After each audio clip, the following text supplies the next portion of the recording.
आज हम इस चीज़ पे ऊपर बात करेंगे सिस्टम के हवाले से कि ये सिस्टम का एग्जैक्ट रुख क्या होगा। यानी कि देखेंगे, मैंने आपसे पहले भी बात की थी कि 22 जुलाई तक इंशाल्लाह हमें काफ़ी वाज़े हो जाएगा कि सिस्टम का रुख क्या होगा। अब हम इस बात पे बात करेंगे कि क्या रुकावट है जिसकी वजह से ये सिस्टम सिंध में नहीं आ पा रहा, और अगर ये सिंध में नहीं भी आता तो कौन से ऐसे इलाके हैं जहाँ पर बारिशें देखने को मिलेंगी। मुकम्मल तौर पे मैं आपको सिस्टम के हवाले से डिटेल में बताऊंगा। काफ़ी भाई ये पूछ रहे हैं कि ECMWF मॉडल जो है बारिशें कम क्यों करता जा रहा है, उसकी क्या वजह है। सही बात है, हर चीज़ के ऊपर एक वजह होती है और इसके ऊपर भी एक वजह है। वो वजह भी मैं आपको समझा देता चाहता हूँ, क्योंकि अक्सर सिंध में किसी भी सिस्टम के ना आने के ऊपर एक बड़ा सा रीज़न होता है। यहाँ पर आप देख सकते हैं 24 से 25 26 यानी कि 23-24 तारीख के आसपास एक देखा जाए एक हाई प्रेशर कह सकते हैं हम, और आपको ये हाई प्रेशर नज़र आ रहा होगा। जो इसके आसार पहले मुझे ये थोड़ा सा ये पहले हाई प्रेशर जो था यहाँ पर दिखा रहे थे। यानी कि पहले ये हाई प्रेशर कुछ दिन पहले जब सिस्टम सिंध में आ रहा था और इसी मॉडल दिखा रहे थे, तो इसकी मरकज़ी स्ट्रॉन्ग हवाएं यहाँ से गुज़र रही थी। लेकिन अभी आप देख सकते हैं ये स्ट्रॉन्ग हवाएं सिंध तक आ गई हैं। यानी कि यही वो असल वजह है जिसकी वजह से सिस्टम जो है सिंध की तरफ आने से जो है रुकावट में देखा जा रहा है। यानी कि आप देख सकते हैं 25-26 जुलाई के आसपास सिस्टम एक जगह पर ठहरा है, लेकिन उसी दौरान 25 से 26-27 तारीख के आसपास थोड़ी सी शुमाल मशरक़ी हवाएं जो हैं वो थोड़ी सी स्ट्रॉन्ग हो रही हैं, और ये शुमाल मशरक़ी हवाएं जो हैं मगरिबी हवाओं को थोड़ा सा कमज़ोर कर रही हैं। यानी कि अभी भी इसके इम्कानात हैं कि ये सिंध में आ सकता है, मतलब सिंध के अंदर तक नहीं आ सकता, उसके इम्कानात अब कम हो चुके हैं। लेकिन ये सिस्टम जो है, यानी कि अगर मैं आपको थोड़ा सा समझाना चाहूँ, ये 26 तारीख के आसपास जब ये सिस्टम यहाँ पर होगा, यहाँ पर आपको देखने को मिल सकता है जब ये सिस्टम लो प्रेशर एरिया जब अहमदाबाद और जोधपुर के आसपास, यानी कि ये जब ये यहाँ पर ये मौजूद होगा, तो उसके बाद क्योंकि ये कुछ दिन ये यहाँ पर ठहरेगा, लेकिन इसकी ठहरे का मकसद एक जगह पे नहीं रुका है, इसकी आगे पीछे थोड़ी सी हरकत होगी। लेकिन ये हरकत अगर करेगा तो ये इस तरफ हरकत नहीं करेगा, यानी कि ये जो हम सोच रहे हैं कराची की तरफ या ठट्ठा बदीन की तरफ आएगा, तो इस तरफ हरकत करने के चांसेस कम हैं इसके।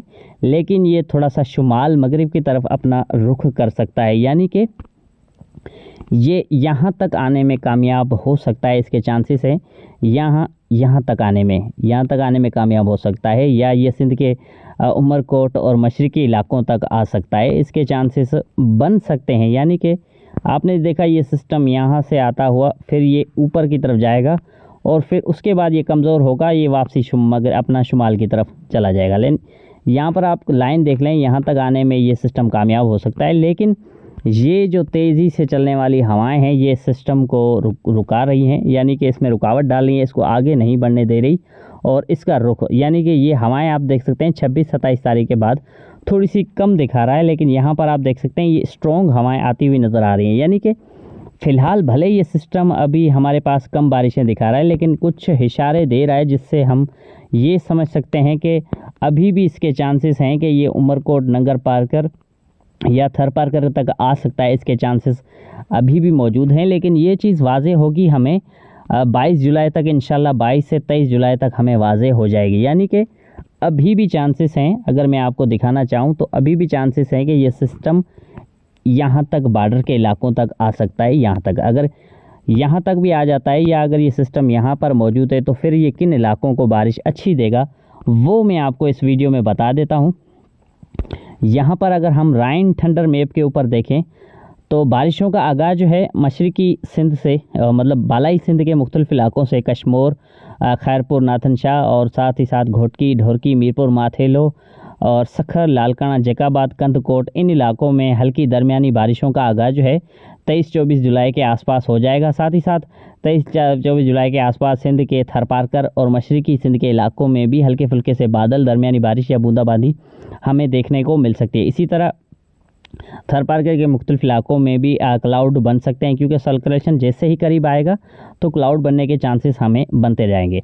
साथ ही साथ जैसे ही ये दिन करीब आ रहे हैं तो 24 से 25 जुलाई के आसपास जो है सिंध के मशरकी और बालाई इलाकों में दरमियानी दर्जे से थोड़ी ज़्यादा बारिश के चांसेस हमें बनते हुए नज़र आ रहे हैं। लेकिन ये फिर हर जगह पर नहीं होंगे, मखसूस इलाकों में, यानी कि एक दो मकामात पर होंगी, इक्का दुक्का मकामात पर।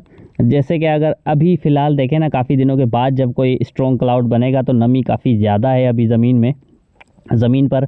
और सिंध की जियोग्राफिक यानी कि खुदा की कुदरत से ये सिंध का नक्शा और सिंध का मौसम इस तरह से बनाया हुआ है, यानी कि सिस्टम अगर राजस्थान के करीब हो, राजस्थान के पास हो, तो फिर भी हमारे पास क्लाउड बन जाते हैं और काफ़ी मिकदार में बन जाते हैं और अच्छी बारिश हो जाती है। तो यानी कि इस तरह की हवाओं की कन्वेक्शन हमें देखने को मिल रही है 25 जुलाई के आसपास। ये हवाओं की कन्वेक्शन आप देख सकते हैं। हवाओं की कन्वेक्शन का मकसद ये है कि दो तरह की हवाएं आपस में टकरा रही हैं, यानी कि स्ट्रॉन्ग क्लाउड 25 जुलाई के आसपास भी बन सकते हैं। जैसे कि थरपारकर में, सांगड़, खिपरो, मीरपुर खास, शहदादपुर, शाहपुर चक्कर, यहाँ तक मशरकी इलाकों तक यहाँ पर बादल बन सकते हैं और वो बारिश दीगर इलाकों तक भी बारिश दे सकते हैं, दरमियानी से थोड़ी ज़्यादा ये इम्कानात बन रहे हैं। लेकिन इसमें मज़ीद चेंजिंग है, यानी कि 22 जुलाई तक अभी भी मैं आपको कंफर्म अपडेट 22 जुलाई को दूंगा। लेकिन फ़िलहाल मैं आपको बता रहा हूँ इस अंदाजे से कि फ़िलहाल इस तरह की सूरत हाल हमें नज़र आ रही है, यानी कि आ रही है का मकसद यानी कि इस तरह की सूरत हाल हो सकती है। उसके अलावा 25 से 26 जुलाई के आसपास भी हमें नज़र आ रहा है कि सिंध के मशरकी इलाकों से अच्छी बारिशों का इम्कानात बनेंगे।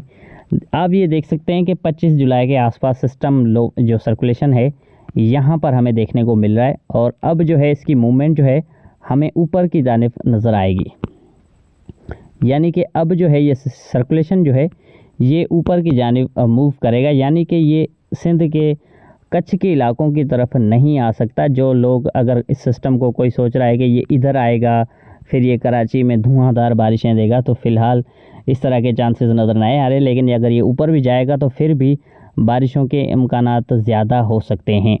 लेकिन अगर इसकी यही सूरत हाल रही, अगर ये ऊपर भी नहीं आता और राजस्थान के इन इलाकों में रहता है, तो कराची में जो है फिर उतनी बारिशें नहीं होंगी जितनी पहले हम देख रहे थे, ECM मॉडल दिखा रहा था। लेकिन अगर ये सिस्टम का रुख जो है, मैं आपसे कह रहा हूँ कि ये सिंध के बॉर्डर के इलाकों, मशरकी इलाकों तक आ सकता है, और फिर सखर, लालकाना, घोटकी, ढोरकी, बीरपुर माथेलो, शहदादपुर, शाहपुर चक्कर, दादू, नवाबशाह, शहदादपुर, हैदराबाद, सांगड़, खिपरो, मीरपुर खास और थरपारकर के मुख्तलिफ इलाके, इन इलाकों में ज़बरदस्त बारिशें हमें देखने को मिलेगी। और साथ ही साथ वाही पांदी, दादू, सेवन, हाला, इन इलाकों में भी अच्छी बारिशें देखने को मिलेंगी, यानी कि बालाई मगरिबी, बालाई मशरकी और जनूब मशरकी इलाकों में ज़बरदस्त बारिशें हमें देखने को मिलेंगी, कहीं हल्की, कहीं दरमियानी, तो कहीं तेज़। लेकिन कराची, घारो, ठट्ठा, नूरियाबाद, इन इलाकों में फ़िलहाल हम कंफर्म नहीं बता सकते आपको, क्योंकि यहाँ पर समुद्री हवाएं अभी भी बहाल हैं। और जो मैंने आपको 500 हेक्टोपास्कल पर जो मैंने हवाएं दिखाई, तो उन हवाओं का ज़ोर यहाँ पर ज़्यादा है, यानी कि कोई एक बड़ी सी थंडरस्टॉर्म या हैवी क्लाउड, मूसलाधार बारिशें कराची में फ़िलहाल नज़र नहीं आ रही। लेकिन दरमियानी से थोड़ी ज़्यादा बारिश हो सकती है। लेकिन अभी भी मैं आपको कह रहा हूँ कि 22-23 जुलाई से का इंतज़ार करें। इंशाल्लाह ये सिस्टम सिंध के इन इलाकों तक आने में कामयाब हो सकता है, इसके चांसेस हैं। यानी कि जो सिंध के ये वाले जो इलाके हैं, यानी कि उमरकोट, थरपारकर, छाछरों तक आने में अगर कामयाब हो गया तो फिर सिंध के काफ़ी इलाकों में ज़बरदस्त हमें बारिशें देखने को मिल सकती है। उम्मीद है, अभी काफ़ी दिन पड़े हुए हैं, आज 20 जुलाई है, अभी 25 जुलाई में तकरीबन 5 दिन है, और 3 दिनों में मौसम में काफ़ी बदलाव देखने को मिल सकता है। अल्लाह से दुआ करें कि इसकी सूरत हाल जल्द से जल्द जो है तब्दील हो और अच्छी, यानी कि अभी सर्कुलेशन आज आने वाले 24 घंटों के दौरान जो है मानसून हवाओं की तरफ जो है स्ट्रॉन्ग होगी, यानी कि सर्कुलेशन यहाँ पर मौजूद है, एक सर्कुलेशन यहाँ पर मौजूद है, और साथ ही साथ एक सर्कुलेशन इस वक्त मुल्क के शुमाली इलाकों में मौजूद है। मैं लिख नहीं पा रहा क्योंकि ये ऊपर से आ जाती है, तो और मानसून की तरफ कुछ इस तरीके से बनी हुई है। और आज रात आने वाले 24 घंटों के दौरान जो है इस्लामाबाद, जम्मू जो है ये जो शुमाली इलाके हैं यहाँ पर रेड अलर्ट है, यानी कि लाहौर, जम्मू कश्मीर, मियांवाली, इस्लामाबाद और फैसलाबाद, पेशावर, रावलपिंडी, इन इलाकों में गिलगित बल्तिस्तान, जम्मू कश्मीर, शोरकोट और साथ ही साथ साईकोट, ये जो मुख्तलिफ इलाके हैं शुमाली इलाकों के, यहाँ पर धुआंधार ज़बरदस्त बारिशें देखने को मिल सकती है। कल और परसों के दौरान जो है मुल्तान और भावलनगर, भावलपुर, रहीम यार खान, डेरा भुगटी, इन इलाकों में बादल और क्लाउड देखने को मिल सकते हैं और यहाँ पर अच्छी बारिश हो सकती है। कल परसों के दौरान अच्छे चांसेस मौजूद हैं। खौजदार के मुख्तलिफ इलाकों में, बलूचिस्तान में भी कल अच्छे बादल बन सकते हैं और इसी तरह जैसे कि कल के दौरान जो है हल्की दरमियानी बारिश थरपारकर में भी हमें देखने को मिल सकती है। थरपारकर में बूंदाबांदी, हल्की बादलों से बारिश हो सकती है, लेकिन कल जो है बालाई सिंध के चंद एक मकामात पर भी बादल बरस सकते हैं, इसके चांसेस बनते हुए हमें नज़र आ रहे हैं। कल परसों के दौरान मज़ीद इजाफा होगा। अभी मायूस ना हो, इंशाल्लाह सिस्टम के अभी भी उम्मीद है कि ECMWF मॉडल कल से तब्दील होगा, कल नहीं तो परसों से तब्दील होगा, लेकिन अभी भी इम्कानात हैं कि इम्कान कम नहीं होंगे, मज़ीद इम्कानात थोड़े से बढ़ने के चांसेस हैं। मज़ीद सिस्टम में कोई भी तब्दीली आई तो हम आपको आगाह करते रहेंगे। मायूस ना हो, सिस्टम इस वक्त यहाँ पर मौजूद है अहमदाबाद के आसपास और इसकी डायरेक्शन कुछ यहाँ से यहाँ है, यानी कि ये अभी भी चांसेस है कि सिंध के ये मशरक़ी इलाकों तक चांसेस है आ सकता है। 22 जुलाई को मैं आपको बताऊंगा। फ़िलहाल एक हाई प्रेशर एरिया जो है यहाँ पर मौजूद है, जिसकी स्ट्रॉन्ग हवाएं जो हैं यहाँ से ऐसे आ रही हैं और इन हवाओं की रुकावट की वजह से ही ये सिस्टम शुमाल मगरबी इलाकों की तरफ मुड़ सकता है। ये कच्छ के इलाकों या कराची, ठट्ठा बदीन की तरफ आने के चांसेस कम नज़र आ रहे हैं। मज़ीद मौसम में कोई भी तब्दीली आई तो हम आपको बर वक्त आगाह करेंगे।